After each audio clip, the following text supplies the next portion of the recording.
Kemana Jenderal Andika Perkasa setelah pensiun? Ini jawaban dari sang jenderal. Panglima TNI Jenderal Andika Perkasa menjawab teka-teki petualangannya ke depan setelah memasuki masa pensiun pada 21 Desember 2022. Andika Perkasa merasa bahwa dirinya masih muda sehingga akan tetap produktif setelah pensiun nanti. Kalau harus produktif, harus. Karena kita kan masih muda, kata Andika Perkasa usai melepas Satgas Maritim Task and Force TNI pada Kamis 1 Desember 2022.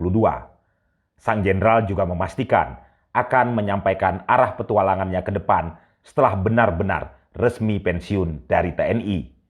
Jadi saya ingin terus produktif, tapi apa yang saya lakukan nanti saja ya setelah pensiun, ujarnya. Ketika ditanya perihal produktivitas dalam hal apa setelah pensiun nanti, Andika hanya menjawab secara diplomatis. Sang jenderal mengatakan produktivitas yang dimaksud adalah dalam hal bekerja. Dalam hal bekerja harus itu. Tidak boleh kita terus istirahat. Waduh, sayanglah, katanya. Sementara itu, survei dari Litbang Kompas awal tahun memasukkan nama mantan Kepala Staf Angkatan Darat itu sebagai tokoh yang mempunyai peluang maju sebagai calon presiden 2024. Nama Andika Perkasa masuk ke dalam salah satu tokoh yang berpeluang dipilih menjadi capres pada Pilpres 2024. Meski saat itu elektabilitas Andika baru di kisaran 2% berdasarkan survei yang dilakukan terhadap 1.200 responden pada medio 17-30 Januari 2022 lalu, tetapi elektabilitasnya masih lebih unggul dibandingkan tokoh lain.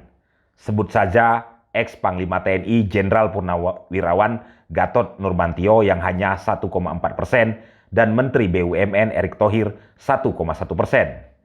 Kemudian Menteri Koordinator Bidang Politik Hukum dan Keamanan Menko Polhukam Mahfud MD 1,1%, bahkan Ketua DPP PDI Perjuangan yang sekaligus Ketua DPR Puan Maharani hanya 1%. Selain itu, nama Andika Perkasa diketahui sempat masuk dalam bursa bakal capres dari Partai Nasdem. Walaupun demikian, akhirnya Partai Besutan Surya Paloh itu mengusung Anies Baswedan.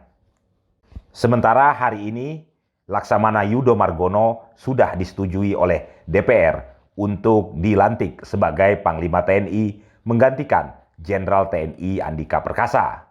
Sebelumnya, Laksamana Yudho Margono adalah Kepala Staf Angkatan Laut.